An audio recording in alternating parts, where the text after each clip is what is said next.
الفيديو هذا خوتي بغيتك تسمعوه بالقلب ديالكم ماشي بالودن ديالكم. بارك الله فيكم. بالنسبه للناس اللي مدمنين على العلاقات الغير الشرعيه فكنقول لكم غير صليوا على راسكم صلاه الجنازه. الا كنتم مدمنين على العلاقات الشرعيه وما رجعتوش لله عز وجل وما تبتوش، كنقول لك غير بلا ما تحلم بالزواج، لان ديك متعه الزواج مستحيل تلقاها. متعه الزواج في الحلال انت صرفتيها في الحرام. انا نشرح لك كيفاش. دابا انت مادام مدمن في الحرام كتخرج في العلاقات الغير شرعيه، فديك المتعه الحلال ديال الزواج ما بقاتش عندك، خلاص صرفتيها في الحرام.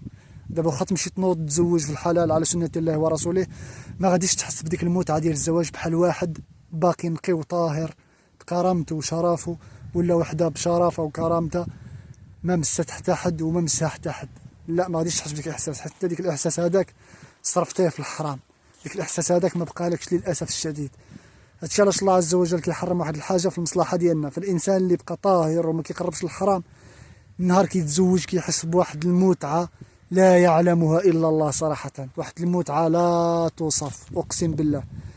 فانت اذا كنت مدمن على العلاقات غير شرعيه فنصحك لله، رجع لله عز وجل وتوب لله قبل فوات الاوان، لان امرك خطير جدا والله العظيم.